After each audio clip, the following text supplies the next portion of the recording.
இன்னும் இந்த ஜூன் மாதம் தான் அதற்காக டைம் குறித்திருக்கிறார்கள்.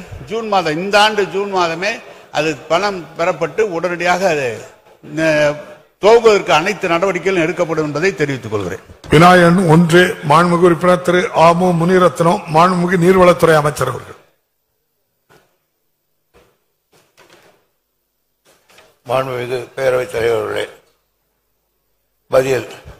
ராணிப்பேட்டை மாவட்டம் நெமிலி வட்டம் சங்கரம்பாடி கிராமம் அருகே பாலாற்றின் குறுக்கே தடுப்பணை அமைக்கும் பணி தொழில்நுட்ப சாத்தியக்கூறுகள் மற்றும் நிதி நிலைமைக்கேற்ப முன்னுரிமை அடிப்படையில் பரிசீலிக்கப்படும்.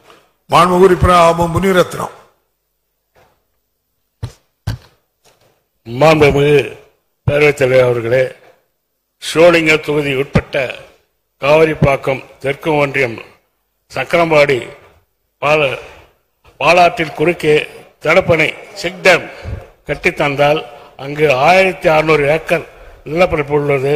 சுமார் 14,000 விவசாயிகள் பயன்பெறுவார்கள். 300க்கும் மேற்பட்ட கிணற்று நீர் பாசனம் அதிகரிக்கும்.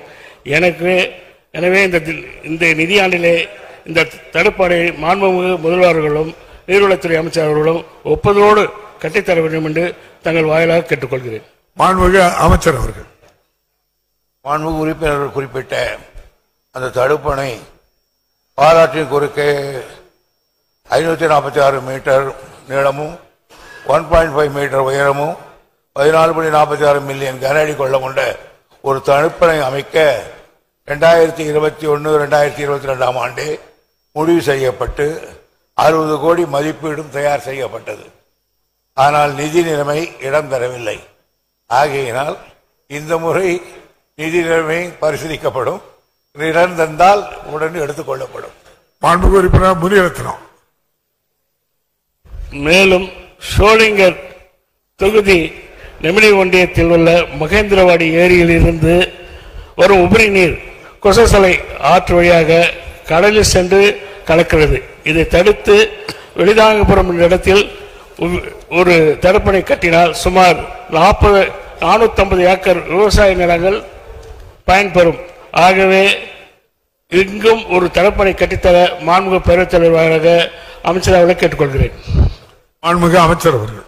பேரவைத் தலைவர்களே, ஏற்கனவே ஏராளமான தடுப்பணை உங்கள் ஊரில் இருக்கிறது. இந்த உத்தேச தடுப்பணைக்கு மேற்புறம் 11 கிலோமீட்டர் தூர தொலைவில் சிறுபாக்கடல் வடவூர் இடையே 47.87 லட்சம் கோடி மதிப்பீட்டில் தரைக்கு தடுப்பணை கட்டப்பட்டிருக்கிறது. நீங்கள் தாங்கள் குறிப்பிடுகிற இந்த தடுப்பணைக்கு மேல்புறம் 20 மீட்டர் தொலைவில் பாலாறு அணைக்கட்டு உள்ளது. இது அணைக்கட்டு உள்ள புனரமைக்க இந்த ஆண்டு 200 கோடி ரூபாய் முதலமைச்சர் அவர்கள் ஒதுக்கியிருக்கிறார்கள். இந்த உத்தேச தடுப்பணைக்கு கீழ்ப்புறம் 38 கிலோமீட்டர் தொலைவில் பழைய சீவரமடைய தடுப்பணை இருக்கிறது. இருப்பினும் இத்தனை தடுப்பணைக்கிடையே இந்த தடுப்பணையும் கேட்கிறீர்கள். நிதி நிலைமைக்கு ஏற்ப பரிசீலிக்கப்படும். மாண்புமிகு உறுப்பினர் பன்னீர்செல்வம்.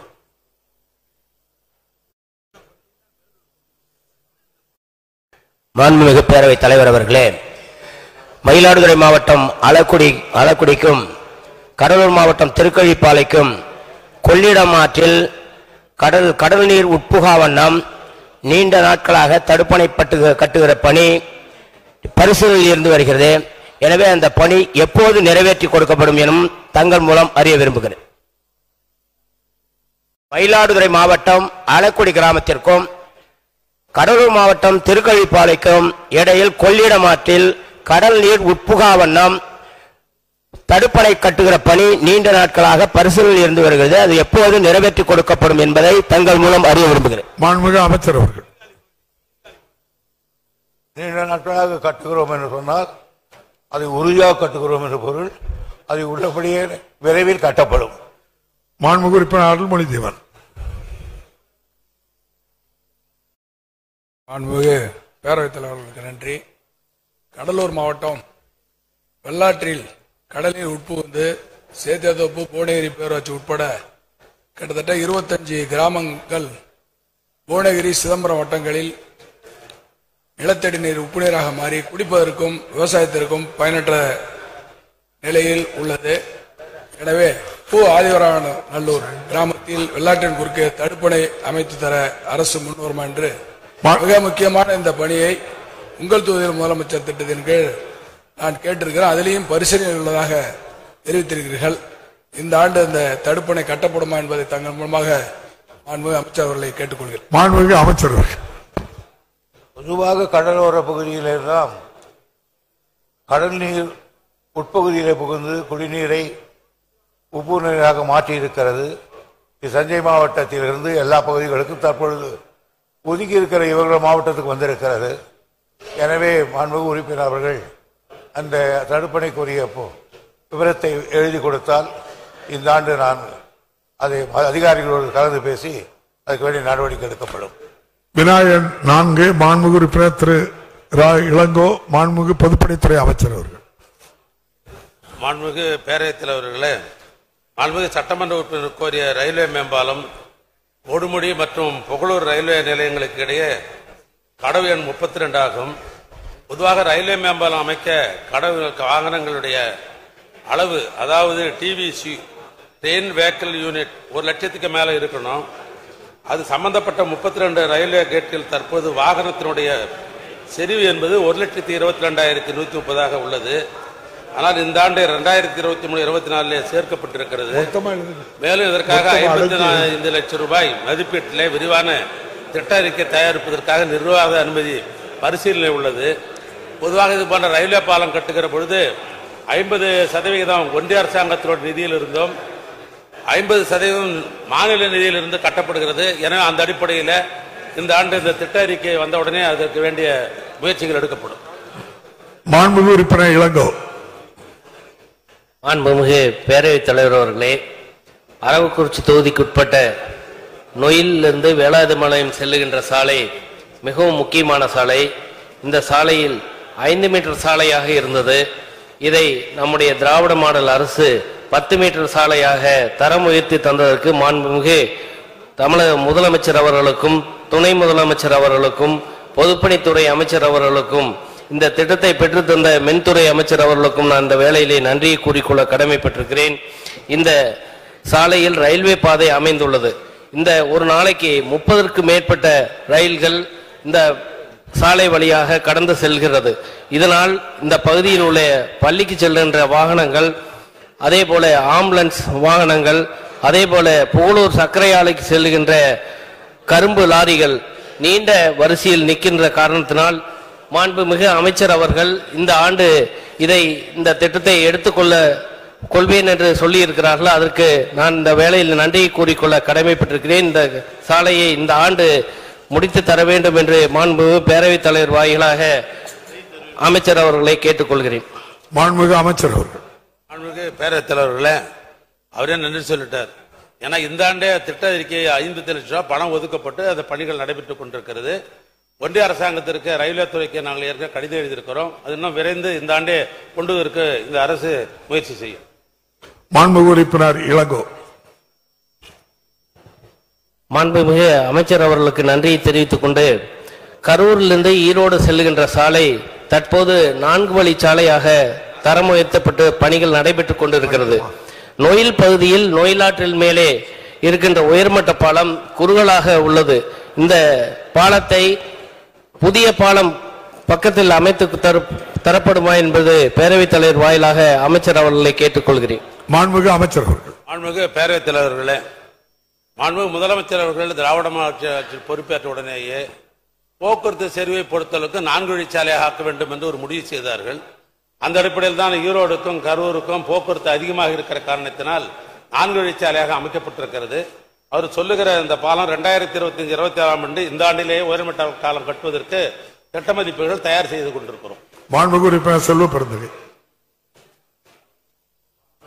மாண்புமிகு பேரவைத் தலைவர் அவர்களே, நடுக்கடலில் ஐயன் திருவள்ளுவனையும் விவேகானந்தரையும் 37 கோடி ரூபாய் பொருட்செலவில் இணைத்து உலகமே அறியாத ஒரு தொழில்நுட்பங்களுடன் அந்த பாலத்தை மாண்புமிகு முதலமைச்சரால் திருக்கரங்களால் திறந்து வைத்த பொதுப்பணித்துறை இப்பொழுது படப்பையிலும் திருப்பெரும்புதூரிலும் அந்த பாலங்கள் என்ன நிலையில் இருக்கின்றன, அதை நீங்கள் கூடிய விரைவில் நிறைவேற்றி தருவீர்களா?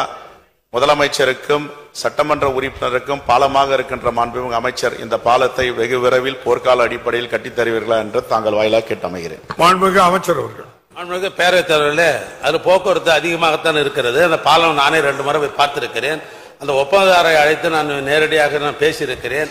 ஆனால் விரைந்து இந்த ஆண்டே முடிப்பதற்கு வேண்டிய பணிகள் இந்த துறை எடுத்துக்கொள்ளும். மாண்புமிகு உறுப்பினர் கோ தளபதி. பேரவைத் தலைவர் அவர்களே, மதுரை மாநகரில் தெற்கு வாசல் பாலம் என்று 1974ஆம் ஆண்டு முத்தமிழறிஞர் தலைவர் கலைஞர் அவர்களால் திறக்கப்பட்டு 50 ஆண்டுகளாகிவிட்டது. மேற்படி பாலம் 7 மீட்டர் அகலம் கொண்டபடியால் போக்குவரத்திற்கு மிகவும் சிரமமாக உள்ளது. ஆகையால் அதை அகலப்படுத்துவதற்கு மாண்புமிகு அமைச்சர் அவர்கள், மேலும் அது மதுரை விமான நிலையத்திற்கு செல்லக்கூடிய சாலை, ஆகையால் அதை அகலப்படுத்தி தருவதற்கு மாண்புமிகு அமைச்சர் அவர்கள் முன் வருவாரா என்பதை அறிய விரும்புகிறேன். மாண்புமிகு அமைச்சர் அவர்கள்.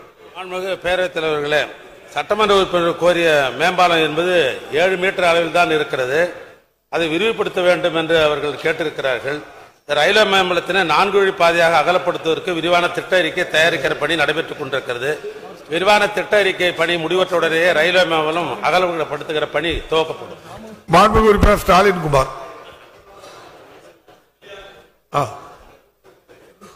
மாண்புமிகு பேரவைத் தலைவர்களே, என்னுடைய துறையூர் தொகுதியில் வெங்கடேசபுரம், கொட்டையூர், கருப்பம்பட்டி, கரட்டூர் கிராமங்களை சேர்ந்த மக்கள் நடுவில் இருக்கக்கூடிய ஐயாத்தை கடந்துதான் செல்ல வேண்டும்.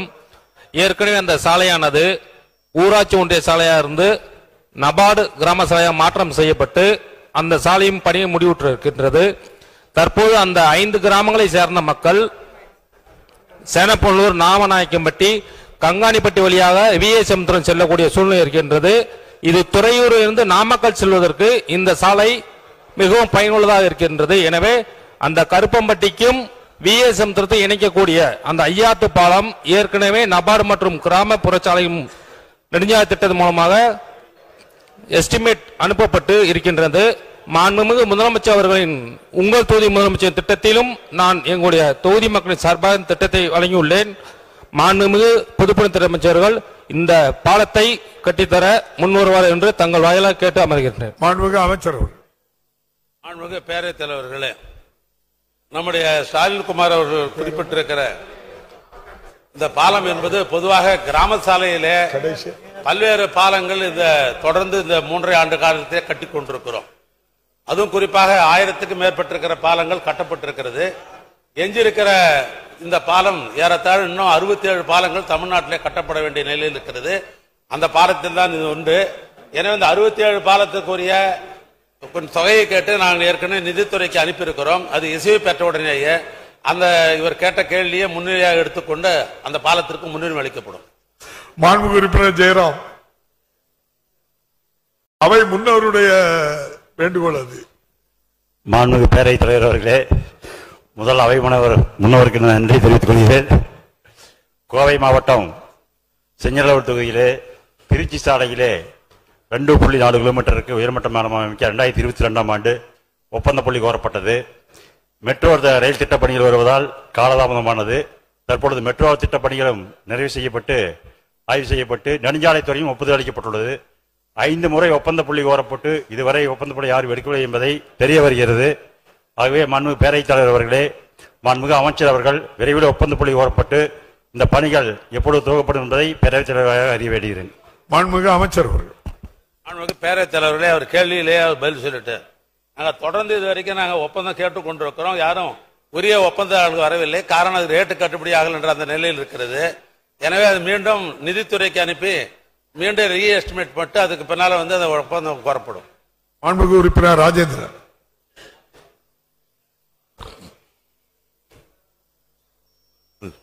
மாண்புமிகு பேரவைத் தலைவர் அவர்களே, மாண்புமிகு முதலமைச்சர் அவர்களையும் துணை முதலமைச்சரையும் வணங்கி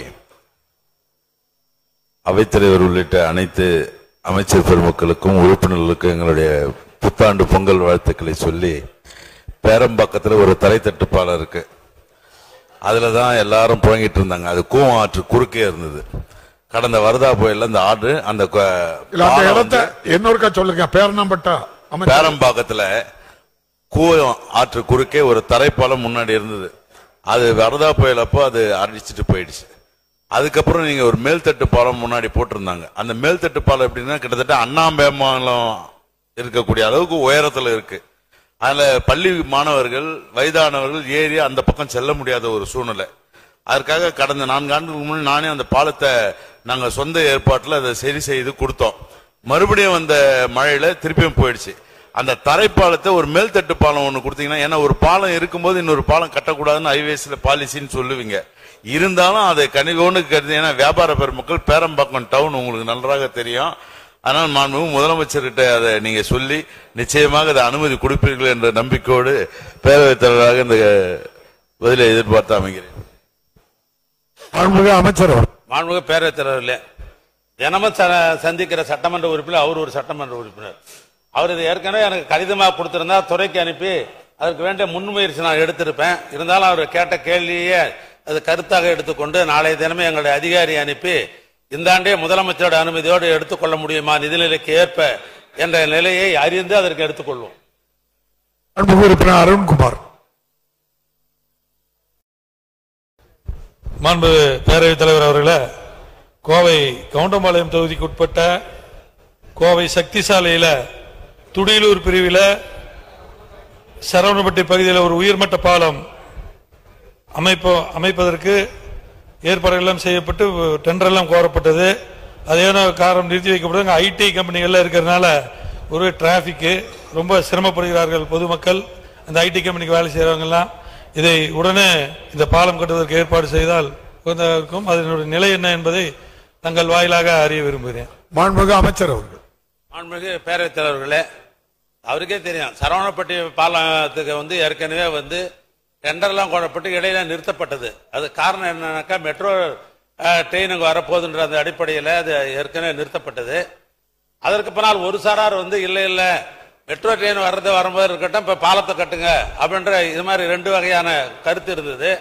கோயம்புத்தூர் மாவட்ட ஆட்சித்தலைவர் இடத்துல அங்க இருக்கிற இண்டஸ்ட்ரியை சேர்ந்தவங்க, அங்க இருக்கிற வியாபாரிகள், அங்க இருக்கிற பொதுமக்கள் எல்லாம் நேரடியாக ஒரு என்கொயரி போட்டாரு. அதில் மாவட்ட ஆட்சித்தலைவர் மறுபடியும் சிபார் செய்து இல்ல பாலத்தை கட்டுங்கன்னு சொன்னாரு. அதற்கு பின்னால் தான் பாலம் கட்டுகின்ற பணியில நெடுஞ்சாலைத்துறை ஈடுபட்டு டெண்டர்லாம் விடப்பட்டது. டெண்டர் எடுத்திருக்கிறாங்க. அதற்கு வேண்டிய ஒப்பந்தங்கள் பணிகள்லாம் நடைபெற்றுக் கொண்டிருக்கிறது. விரைவிலேயே இந்த சரவணப்பட்டி பாலம் கட்டி முடிக்கப்படும். விநாயகன் 5 மாண்புமிகு உறுப்பினர் திரு RB உதயகுமார், மாண்புமிகு சட்டத்துறை அமைச்சர் அவர்கள். திருமங்கலத்தில் அரசு சட்டக்கல்லூரி அமைக்கின்ற கருத்துரு எதுவும் அரசின் பரிசீலனையில் தற்பொழுது இல்லை. மாண்புமிகு உறுப்பினர் RB உதயகுமார். மாண்புமிகு பேரவைத் தலைவர் அவர்களே, வளர்ந்து வருகிற காலங்களிலே சட்ட அறிவும் சட்ட படிப்பும் அத்தியாவசியம் என்கின்ற அடிப்படையில் மாணவர்கள் அதிகமாக சட்டக்கல்வி பயில வேண்டும் என்று நினைக்கின்ற காரணத்தினாலே வெளி மாநிலங்களிலே அங்கீகரிக்கப்படாத கல்லூரிகளிலும் பல்கலைக்கழகங்களிலும் படித்தவர்கள் இங்கே தமிழ்நாட்டிலே அவர்கள் வழக்கறிஞர்களாக பணியை மேற்கொள்வதிலே தடை இருக்கிறது. மாண்புமிகு அமைச்சர் அவர்கள் நன்றாக அறிவார்கள். அதை கருத்திலே கொண்டுதான் கடந்த ஆட்சியிலே மாண்புமிகு எடப்பாடியார் அவர்கள் முதலமைச்சராக அம்மாவின் ஆட்சியிலே 7 சட்டக்கல்லூரிகள் இந்த தமிழ்நாட்டிலே தொடங்கப்பட்டது. ஆகவே மதுரையிலே கூடுதலாக ஒரு சட்டக்கல்லூரி, அரசு சட்டக்கல்லூரி அமைகிற போது அது திருமங்கலம் தொகுதியில் அமைத்து கொடுத்தால், மாண்புமிகு அமைச்சர் அவர்கள் அமைக்க முன்வந்தால் அந்த பகுதி இளைஞர்களுக்கும் வெளி மாநிலங்களை சென்று ஏமாறுகிற இளைய சமுதாயத்தை பாதுகாக்கின்ற ஒரு நடவடிக்கையாக அமையும் என்பதை பேரவைத் தலைவராக மாண்புமிகு அமைச்சர் அவர்கள். மாண்புமிகு பேரவைத் தலைவர் அவர்களே, தமிழ்நாட்டில் தற்பொழுது 15 அரசு சட்டக்கல்லூரிகளும் டாக்டர் அம்பேத்கர் பல்கலைக்கழகத்தின் கீழ் ஒரு சீர்மிகு சட்டப்பள்ளியும், திருச்சி ஸ்ரீரங்கத்தில் ஒரு சீர்மிகு சட்டப்பள்ளியும் ஆக 17 சட்டக்கல்லூரிகள் இன்றைக்கு செயல்பட்டு வருகின்றன. போதுமான எண்ணிக்கையில் அங்கே மாணவர்கள் சேர்க்கை நடைபெறுகின்றது. 75 மதிப்பெண் வரைக்கும் அங்கே மாணவர்கள் சேர்க்கப்படுகின்றார்கள். அதுக்கு கீழே போன காரணத்தாலே தற்போது இருக்கக்கூடிய நிதிநிலையை அனுசரித்து புதிய சட்டக்கல்லூரிகள் மாண்புமிகு தமிழ்நாடு முதலமைச்சர் அவர்களுக்கு மாவட்டந்தோறும் சட்டக்கல்லூரிகள் துவங்க வேண்டும் என்கின்ற நல்ல மனம் இருந்தாலும் கூட 120-130 கோடி ரூபாய் ஒரு சட்டக்கல்லூரிக்கு செலவு செய்ய வேண்டிய சூழ்நிலை இருக்கின்ற காரணத்தாலே தான் இப்பொழுது துவங்குவதற்கான சாத்தியக்கூறுகள் இல்லை என்பதை தெரிவித்துக் கொள்கிறேன். மாண்புமிகு RB உதயகுமார். மாண்புமிகு பேரவைத் தலைவர்களே, மதுரையிலே சென்னை உயர்நீதிமன்ற கிளை அமைந்ததற்கு பிறகு வழக்கறிஞர்களுடைய எண்ணிக்கை அதிகமாக தேவைப்படுகின்ற அடிப்படையிலும் அந்த பகுதி பிற்படுத்தப்பட்ட பகுதியாக இருக்கின்ற காரணத்தினாலும் அந்த மாணவர்களையும் இந்த சட்டக்கல்லூரியில இடம் கிடைக்கின்ற வகையிலே தான் இந்த கோரிக்கை மாண்புமிகு அமைச்சர் அவர்களிடத்தில் முன்வைக்கப்பட்டிருக்கிறது. மாண்புமிகு அமைச்சர் அவர்கள் நிதிநிலை அறிக்கையும் விதிமுறைகளையும் நடைமுறைகளையும் எடுத்து சொல்லியிருக்கின்றார்கள். மாணவர் நலனை முன்னிறுத்துகிற போது இதையெல்லாம் தளர்த்தி மாண்புமிகு முதலமைச்சருடைய கவனத்திற்கு எடுத்து சென்று கூடுதலாக ஒரு சட்டக்கல்லூரியை மதுரையிலே திருமங்கலம் தொகுதியில் அமைத்துக் கொடுத்தால் மாணவர் நலன் காக்கப்படும் என்பதை மாண்புமிகு பேரவைத் தலைவர் வாயிலாக மாண்புமிகு அமைச்சர் அவர்கள் தெரிவித்துக் கொள்கிறார். மாண்புமிகு அமைச்சர் அவர்கள். மாண்புமிகு பேரவைத் தலைவர் அவர்களே, ஒரு காலத்தில் சென்னையிலே மட்டும்தான் சட்டக்கல்லூரி, அதுலயும் 700 இடம் தான். ஆனால் இன்றைக்கு தமிழ்நாட்டிலே 15 இடங்களிலே சட்டக்கல்லூரிகளிலும் 2 இடங்களிலே சீர்மிகு சட்டக்கல்லூரியும் இருக்கின்றன.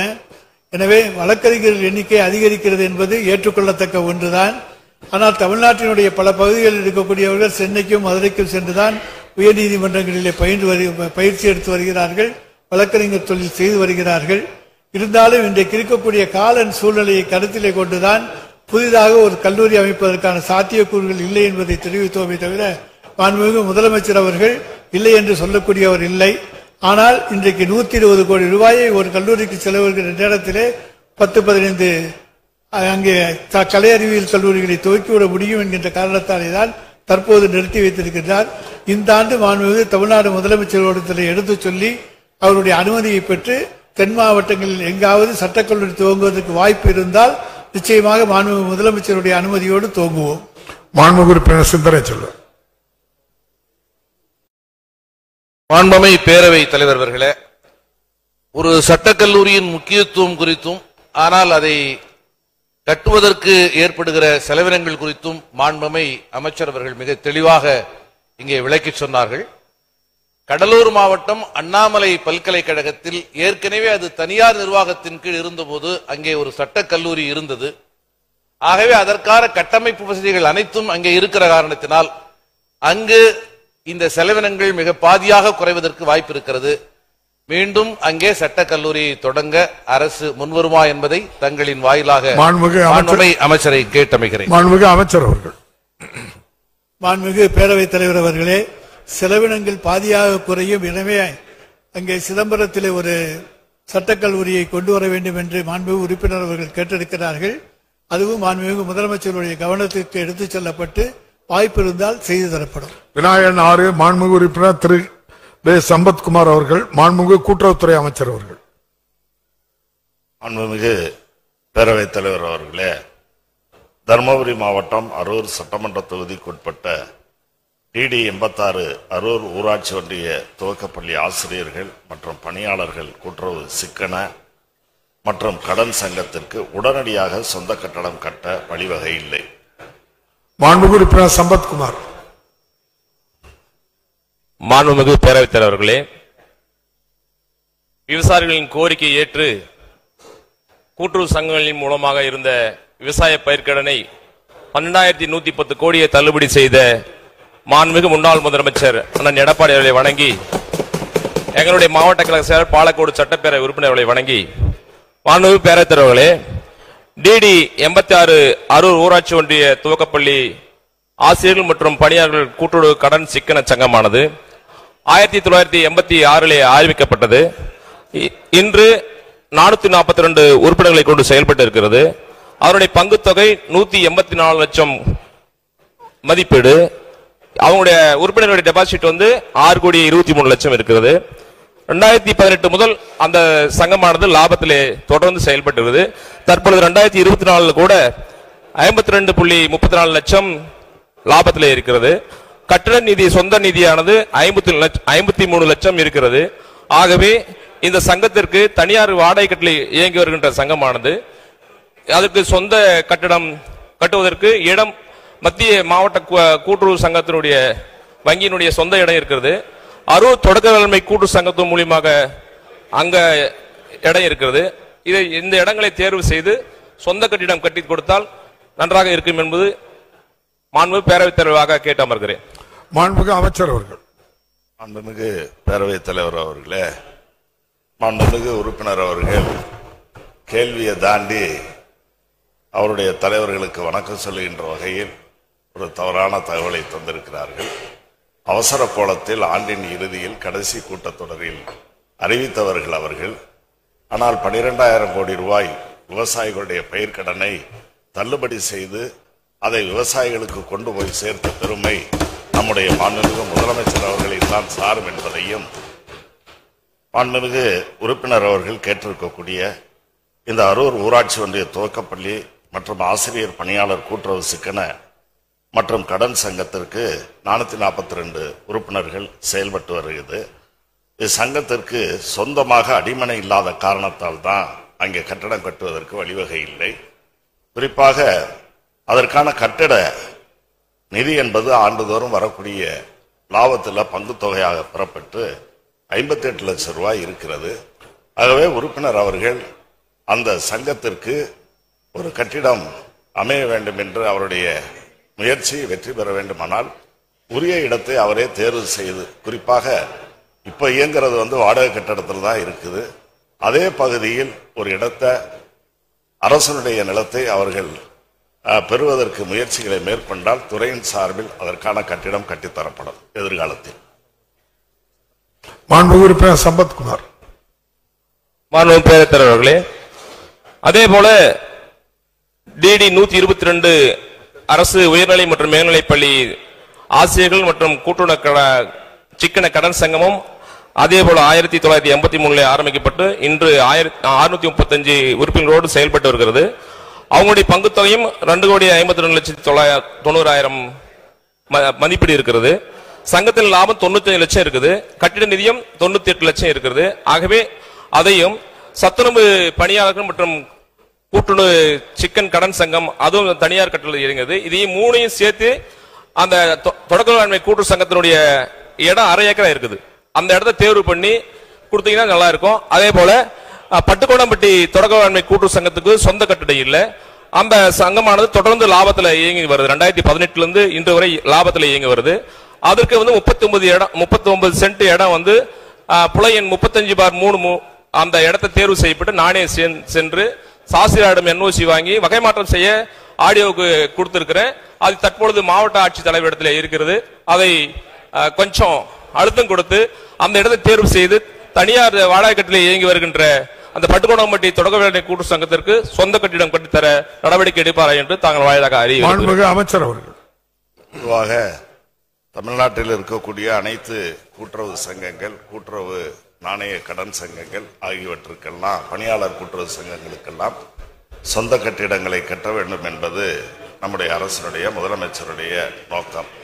ஆனால் அதே நேரத்தில் இந்த பணியாளர்கள் கூட்டுறவு கடன் சங்கம் என்பதை பொறுத்தவரையில் அவர்கள் எந்த துறை சம்பந்தப்பட்டவர்களாக இருக்கிறார்களோ அந்த துறை வளாகத்திலே தான் அதற்கான இடங்கள் ஒதுக்கீடு செய்யப்படுகிறது. ஆகவே அது இப்ப இது இயங்கி வருகின்ற இந்த தொடக்கப்பள்ளி ஆசிரியர்கள் கூட்டுறவு சங்கத்தில் 442 உறுப்பினர்கள் இருந்தாலும் கூட அது பள்ளிக்கல்வித்துறையை சார்ந்தது. ஆகவே பள்ளிக்கல்வித்துறையில் நீங்க இப்ப பாத்தீங்கன்னா இந்த ஏஇஓ அலுவலகம் அந்த கட்டடத்துக்குள்ள இருக்கு.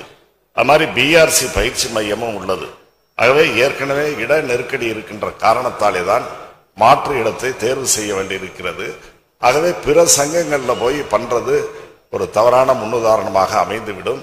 ஆகவே இதற்கென்று கட்டுவதற்கு நிதி இருக்கிறது, இடத்தை தேர்வு செய்வதற்கு உறுப்பினர் அவர்கள் ஒத்துழைக்க வேண்டும். அடுத்து இந்த பட்டுக்கோணம்பட்டியை பற்றியும் சொல்லியிருக்கிறாரு. அதற்கான முன்மொழிவுகள் மாவட்ட ஆட்சியருக்கு அனுப்பப்பட்டிருக்கிறது. அதற்கான அனுமதி கிடைத்தவுடன் அதற்கான புதிய கட்டிடம் கட்டுவதற்கு வழிவகை செய்யப்படும். விநாயகன் 7 மாண்புமிகு உறுப்பினர் திரு போ அர்ஜுனன் மாண்புமிகு மீன்வளம் மற்றும் மீனவர் நலத்துறை அமைச்சர் அவர்கள். மாண்புமிகு பேரவைத் தலைவர் அவர்களே, திண்டிவனம் தொகுதி கீழ்சேவூர் ஊராட்சியில் மாண்புமிகு உறுப்பினர் கோரியுள்ள கால்நடை மருத்துவமனை அமைக்க சாத்தியக்கூறுகள் இல்லை. மாண்புமிகு உறுப்பினர் அர்ஜுனன். மாண்புமிகு எதிர்கட்சி தலைவர் ஐயா எடப்பாடி அவர்களை வணங்கி, மாண்புமிகு பேரவைத் தலைவர் அவர்களே, திண்டிவனம் தொகுதி உலக்கூர் ஒன்றியம் கீழ்சேவூர் ஊராட்சி மற்றும் அதனை சுற்றியுள்ள ஊராட்சிகள் விவசாயிகள் அதிக அளவில் வசிக்கிறார்கள். அவர்கள் தங்கள் பயன்பாட்டிற்காக கால்நடைகளை அதிக அளவில் வளர்க்கிறார்கள். கால்நடைகளை பராமரிப்பதற்காகவும் மருத்துவ சிகிச்சை அளிப்பதற்காகவும் 10 கிலோமீட்டர் தொலைவில் உள்ள ஆவணிப்பூர் கால்நடை மருந்தகத்துக்கு செல்ல வேண்டியுள்ளது. எனவே அரசு கீழ்சோர் கிராமத்தில் கால்நடை மருந்தகம் அமைக்க முன்வருமா என்பதை தங்கள் வாயிலாக அறிய விரும்புகின்றேன். மாண்புமிகு அமைச்சர் அவர்கள். மாண்புமிகு பேரவைத் தலைவர் அவர்களே, புதிதாக கால்நடை நிலையங்கள் ஏற்படுத்த அப்பகுதியில் உள்ள கால்நடைகளுடைய எண்ணிக்கை, ஏற்கனவே உள்ள கால்நடை நிலையங்கள், கால்நடை நிலங்களுக்கு இடைப்பட்ட தூரம் போன்றவற்றை அடிப்படையாக கொண்டு விதிமுறைகளை வரையறுக்கப்பட்டுள்ளன. கால்நடைகளின் எண்ணிக்கை 3000க்கு அதிகமாகவும் அந்நிலையத்திலிருந்து 3 கிலோமீட்டர் தொலைவில் உள்ள வேறு கால்நடை நிலையங்கள் இல்லாத பட்சத்தில் முதலில் கால்நடை கள நிலையங்கள் துவக்கப்படுகிறது. பின்னர் அந்த பகுதியில் கால்நடைகளின் எண்ணிக்கை 5000க்கு அதிகமாக உயரும் பட்சத்தில் கால்நடை மருந்தகமாக தரம் உயர்த்தப்படுகிறது. அந்த மருந்தகத்திற்கு தினசரி 40 கால்நடைகளுக்கு மேல் சிகிச்சைக்கு வரும் பட்சத்தில் கால்நடை மருத்துவமனையாக தரம் உயர்த்தப்படுகிறது. மாண்புமிகு உறுப்பினர் கோரியுள்ள கீழ்சேவூர் ஊராட்சியில் கால்நடை நிலையம் எதுவும் இதுவரை தோற்றுவிக்கப்படவில்லை. அக்கிராமத்தில் 3355 மாட்டின அலகுகளும் 775 ஆட்டின அலகுகளும் 127 கோழியின அலகுகளும் என மொத்த 4257 கால்நடை அலகுகள் உள்ளன. மேலும் ஆவணிப்பூர் கால்நடை மருந்தகம் 10 கிலோமீட்டர் தொலைவிலும், பாஞ்சாலம் கால்நடை மருந்தகம் 11 கிலோமீட்டர் தொலைவிலும் செயல்பட்டு வருகின்றன. தற்போது கீழ்சேவூர் ஊராட்சியில் 3000 கால்நடை அளவுக்கு மேல் உள்ளதால் அருகில் உள்ள கால்நடை நிலையம் 3 கிலோமீட்டர் தொலைவிற்கு அதிகம் தூரத்தில் உள்ளதாலும் அங்கு முதற்கட்டமாக கால்நடை கள நிலையம் அமைக்க சாத்தியக்கூறுகள் உள்ளன. இது குறித்து அரசின் கொள்கை முடிவுக்கு உட்பட்டு நிதி நிலைமை கருத்தில் கொண்டு மாண்புமிகு தமிழ்நாடு முதலமைச்சர் அவர்களுடைய மேலான கவனத்திற்கு கொண்டு சென்று பரிசீலிக்கப்படும் என்பதை தங்கள் வாயிலாக மாண்புமிகு உறுப்பினர் அவர்களுக்கு தெரிவித்துக் கொள்கிறேன். மாண்புமிகு உறுப்பினர் அர்ஜுனன். மாண்புமிகு பேரவைத் தலைவர் அவர்களே, அதிக அளவில் விவசாயிகள் வசிக்கும் திண்டிவனம் தொகுதியில் கால்நடை மருந்தகம் மட்டுமே உள்ளது. எனவே திண்டிவனம் மக்கள் பயன்பெறும் வகையில் திண்டிவனம் கால்நடை மருந்தகத்தை கால்நடை மருத்துவமனையாக தரம் உயர்த்த தர வேண்டும். மேலும் மரக்காணு ஒன்றியம் நடுக்குப்பம், ஒலக்கூர் ஒன்றியம் ஒலக்கூர் கிராமங்களில் கால்நடை மருந்தகம் அமைக்க வேண்டும் என்று பொதுமக்கள் நீண்ட நாள் கோரிக்கை. எனவே அப்பகுதியில் கால்நடை மருந்தகம் அமைக்க அரசு முன்வருமா என்பதை தங்கள் அறிய விரும்புகின்றேன். மாண்புமிகு அமைச்சர் அவர்கள். மாண்புமிகு பேரவைத் தலைவர் அவர்களே, திண்டிவனம் தொகுதியில் சுமார் 95,000 மாட்டினங்களும் சுமார் 75,000 ஆட்டினங்களும் சுமார் 1,60,000 கோழியினங்களும் உள்ளன. இவற்றுக்கு அனைத்து சேவைகளையும் வழங்கும் விதமாக 11 கால்நடை மருந்தகங்களும் ஒரு நடமாடும் கால்நடை மருந்தகமும் செயல்பட்டு வருகின்றன. தொலைத்தூர் பகுதியில் உள்ள விவசாயிகளின் கால்நடைகளுக்கு அனைத்து சேவைகளையும் வழங்கும் பொருட்டு மாண்புமிகு தமிழ்நாடு முதலமைச்சர் அவர்களால் 200 நடமாடும் கால்நடை மருந்தக ஊர்திகள் கடந்த ஆகஸ்ட் மாதம் துவக்கி வைக்கப்பட்டன. இந்த ஊர்திகள் திங்கள் முதல் சனிக்கிழமை வரை கிராமங்களில் முகாமில் நடத்துவதன் மூலம் மருத்துவ சேவை வழங்கப்பட்டு வருகின்றன.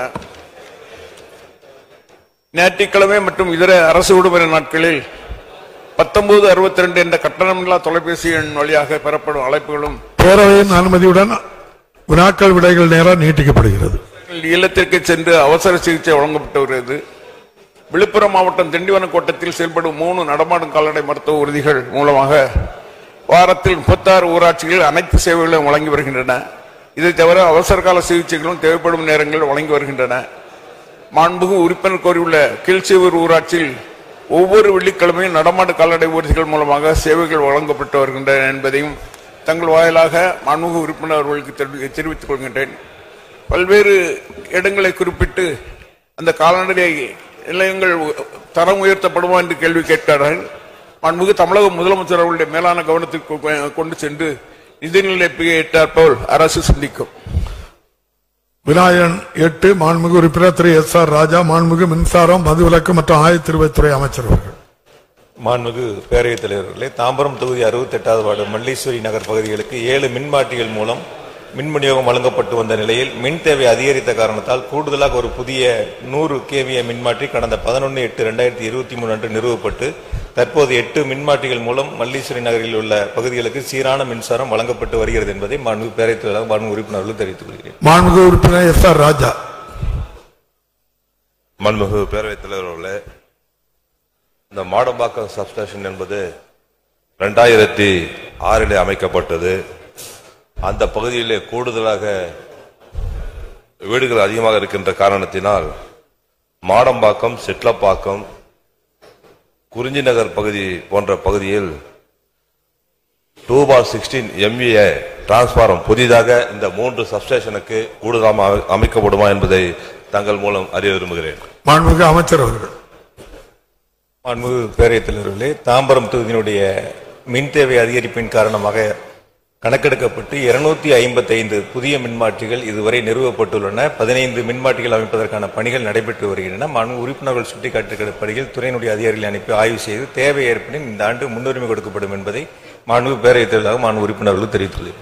மாண்புமிகு உறுப்பினர் எஸ்.ஆர். ராஜா. மாண்புமிகு பேரவைத் தலைவர் அவர்களே, ஈஸ்டர்ன் பைபாஸ் சாலை என்று புதிதாக ஒரு சாலையை நம்முடைய நெடுஞ்சாலைத்துறை அமைத்துக் கொண்டிருக்கின்றது. பேர்க்கங்கரணை பகுதியிலே அது ஒரு துணை மின் நிலையம் இருந்தது. அதை உடனடியாக பெரங்குளத்தூர் பகுதிக்கு மாற்றுவதற்குண்டான பணி நடைபெற்றுக் கொண்டிருக்கிறது. அந்த பணியை துரிதமாக முடிக்க வேண்டும் என்பதை இந்த நேரத்திலே நான் தெரிவித்துக் கொண்டு, அகரம், திருவஞ்சேரி 2 பஞ்சாயத்து மிகப்பெரிய பஞ்சாயத்து, 50,000 மக்கள் தொகைக்கு மேல் இருக்கின்றார்கள். அங்கே 20,000 குடும்பங்களுக்கு மேல் இருக்கிறது. அங்கே புதிதாக ஒரு துணை மின் நிலையம் அமைக்கப்படுமா என்பதையும், அண்டர்கிரவுண்ட் கேபிள் தாம்பரம் மாநகராட்சிக்கு முன்பாக அமைந்தது. அதை செம்பாக்கம், மாடம்பாக்கம், பெருங்குளத்தூர், பேர்க்கங்கரணை, முடிச்சூர் போன்ற பகுதிகளுக்கு அமைக்கப்படுமா, விடுபட்ட பணியை தொடரப்படுமா என்பதை தங்கள் மூலம் அறிய விரும்புகிறேன். மாண்புமிகு அமைச்சர். மாண்புமிகு பேரவைத் தலைவர்களே, தாம்பரம் சட்டமன்ற தொகுதியில் மட்டும் 4 புதிய துணை மின் நிலையம் அமைப்பதற்கான பணிகளை அறிவிப்புகள் வெளியிடப்பட்டு அதற்கான பணிகள் தொடங்கப்பட்டுள்ளன. மின் தேவையினுடைய அளவை கணக்கிடப்பட்டு மனு உறுப்பினருடைய சுட்டிக்காட்டியிருக்கின்ற பகுதிகளில் ஆய்வு செய்யப்படும். தேவை ஏற்பட நிச்சயமாக இந்த ஆண்டு முன்னுரிமை அடிப்படையில் அதற்கான பணிகள் மேற்கொள்ளப்படும். ஏற்கனவே கூடுதலாக மீண்டும் ஒரு கேள்வியை எழுப்பியிருக்கின்றார். அதுவும் இன்று அல்லது நாளை அதற்கான அதிகாரிகளை அனுப்பி தேவை ஏற்பட்டால் அது அவசியம் செய்து கொடுக்கப்படும் என்பதை மாண்புமிகு பேரவைத் தலைவர் தெரிவித்துள்ளேன். விநாயகன் 9 மாண்புமிகு உறுப்பினர் திரு எம். ராஜமுத்து, மாண்புமிகு வணிக வரி மற்றும் பத்திரப்பதிவுத்துறை அமைச்சர் அவர்கள். அது பின்னர் எடுத்துக் கொள்ளப்படும். விநாயகன் 10 மாண்புமிகு உறுப்பினர் முனைவர் த. இனிக்கோ இறுதியராஜ், மாண்புமிகு இந்து சமயம் மற்றும் அறநிலைத்துறை அமைச்சர் அவர்கள். மாண்புமிகு பேரவைத் தலைவர் அவர்களே, அவர் கோரியிருக்கின்ற இந்த திருக்கோயிலானது கடந்த 24/9/2024 அன்று சுமார் 30 லட்சம் ரூபாய் செலவில் குடமுழுக்கு நடந்து முடிந்தது என்பதை பேரவைத் தலைவர் வாயிலாக உறுப்பினருக்கு தெரிவித்துக் கொள்கிறேன். மாண்புமிகு உறுப்பினர் இனிக்கோ இறுதியராஜ். மாண்புமிகு பேரவைத் தலைவர் அவர்களே, என்னுடைய கோரிக்கையை ஏற்று குடமுழுக்கு நடத்திய தகுந்த நடவடிக்கை எடுத்த அமைச்சருக்கு நன்றி சொல்லி, திருச்சி கிழக்கு சட்டமன்ற தொகுதிக்கு உட்பட்ட அருள்மிகு மலைக்கோட்டை உச்சி பிள்ளையார் கோயிலிலே ரோப்கார் வசதி செய்து தரப்படும் என்று நமது தேர்தல் அறிக்கையில் கூறியவாறு திராவிட மாடல் ஆட்சியில் மிக சிறப்பாக பணியாற்றிக் கொண்டிருக்கிற அமைச்சர் அண்ணன் திரு சேகர்பாபு அவர்களும் நானும் 2023ஆம் வருடம் திருச்சி மலைக்கோட்டை உச்சி பிள்ளையார் கோயிலை ஆய்வு செய்தோம். அப்பொழுது 417 படிக்கட்டுகளையும் அமைச்சர் விறுவிறு என்று ஏறினார். நான் மெது என்று மெதுவாக ஏறினேன். எனக்காகவது ரோப்கார் வசதி செய்து தரப்படும் என்று சட்டப்பேரவையிலே கூறினார். பீசிபிலிட்டி ஆய்வறிக்கை என்ன சொல்கிறது? ரோப்கார் வசதி செய்து தரதற்கு சாத்தியமா அல்லது சாத்தியம் இல்லையா? சாத்தியம் இல்லை என்றால் லிப்ட் வசதியாவது செய்து தர வேண்டும் என்று கோரிக்கை வைக்கின்றேன். அதே போல அந்த கோயிலுக்கு சொந்தமான தெப்பக்குளம் முழுவதும் ஆக்கிரமிப்பு செய்யப்பட்டு தெப்பக்குளம் இருக்கிறதா இல்லையா என்று தெரியாமல் கடைகளும் சாக்கடை கழிவுநீர்களும் மீன்கள் செத்து மிதப்பதால் அந்த பகுதியிலே துர்நாற்றம் வீசுகிறது. இது குறித்து மாநகராட்சி அதிகாரிகளிடம் பலமுறை முறையிட்டும் சரிவர நடவடிக்கை எடுக்கவில்லை. அறநிலையத்துறை சொந்தமான தெப்பக்குளத்தை தூய்மைப்படுத்தும் நடவடிக்கை எடுக்கவும், உச்சி பிள்ளையார் கோயிலுக்கு ரோப்கார் அல்லது லிப்ட் வசதி செய்து தரவும், ஆக்கிரமிப்பு செய்துள்ள கடைகளை அகற்றி மீண்டும் இந்து சமய அறநிலைக்கு சொந்தமான தெப்பக்குளத்தை தூய்மைப்படுத்திட அமைச்சர் முன் வருவாரா என்பதை பேரவைத் தலைவர் வாயிலாக அறிய விரும்புகின்றேன். மாண்புமிகு உறுப்பினர் மாண்புமிகு அமைச்சர். பேரவைத் தலைவர் அவர்களே, அவர்கள் கோரிய அந்த உச்சிப்பிள்ளையார் திருக்கோயிலுக்கு ரோப்கார் அமைக்க வேண்டும் என்ற ஆர்வம் இந்த திராவிட மாடல் ஆட்சிக்கு இருந்த போதிலும் இக்காட் நிறுவனத்திடம் சாத்தியக்கூறுகள் ஆராய்வதற்காக 2 முறை அவர்களுக்கு உத்தரவிட்டிருந்தோம். அவர்கள் சாத்தியக்கூறுவை ஆராய்ந்த வகையில் கீழ் மேல் ஆகிய 2 தளத்தில் நிறுத்தத்திற்குண்டான இடமில்லை என்றும், அதேபோல் டிக்கெட் கவுண்டர், அதேபோல் அலுவலகம் அமைப்பதற்குண்டான சாத்தியக்கூறுகள் இல்லை என்று அவருடைய அறிக்கையை தெரிவித்த பிறகு நானும் துறை சார்ந்த அதிகாரிகளும் 4 முறை இட்காட்டினுடைய சிறப்பு அதிகாரிகளோடு சென்று ஆய்வு செய்தோம். முழுக்க முழுக்க சாத்தியக்கூறில்லை என்று கூறிய பிறகு மாண்புமிகு முதலமைச்சருடைய கவனத்திற்கு கொண்டு வந்தவுடன் லிப்ட் வசதியை செய்து தர சொல்லி உத்தரவிட்டிருக்கின்றார். நிச்சயமாக அவர் நாங்கள் அந்த மலைக்கு சென்றபோது கடினமாக ஏறினார் என்று கூறினார். அடுத்து இந்த ஆண்டு இறுதிக்குள் சுலபமாக இறைவனை தரிசனம் செய்கின்ற ஒரு நல்ல சூழலை உருவாக்கி தருவோம் என்பதை தெரிவித்துக் கொண்டு, அவர் கூறிய அந்த தெப்பக்குளம் என்பது 1947ஆம் ஆண்டு சென்னை அந்த மாநகராட்சிக்கு 100 ஆண்டுகளுக்கு குத்தகைக்கு விடப்பட்டிருக்கின்றது. அந்த மாநகராட்சியில் அவ்வப்போது சேர்கின்ற கழிவுநீர் போன்ற ஆக்கிரமிப்புகளை அகற்றுவதற்கு தொடர்ந்து மாநகராட்சிக்கு இந்து சமய அறநிலையத்துறை அறிவுறுத்தி வருகின்றது. இடையிலே மதுரை கிளை நீதிமன்றத்தில் ஒரு பொதுநல வழக்கு பதிவு செய்யப்பட்டிருப்பதால் அந்த பொதுநல வழக்கினுடைய இறுதி உத்தரவு பெற்ற பிறகு அந்த தெப்பக்குளத்தை முழுமையாக சீரமைத்து தரப்படும் என்பதை பேரவைத் தலைவர் வாயிலாக உறுப்பினருக்கு தெரிவித்துக் கொள்கிறேன். மாண்புமிகு உறுப்பினர் இனிக்கோ இறுதியராஜ். மீண்டும் அமைச்சர் அவர்களுக்கு நன்றியை சொல்லி, எனது திருச்சி கிழக்கு சட்டமன்ற தொகுதிக்குட்பட்ட பாலக்கரை உய்யகொண்டான் கால்வாய் அருகே அமைந்துள்ள இந்து சமய அறநிலையத்துறை கட்டுப்பாட்டில் உள்ள அருள்மிகு ஸ்ரீ செல்வ விநாயகர் திருக்கோயில் 100 ஆண்டுகளுக்கு மேலான பழமையான இக்கோயில் சிதலமடைந்து காட்சியளிக்கின்றது.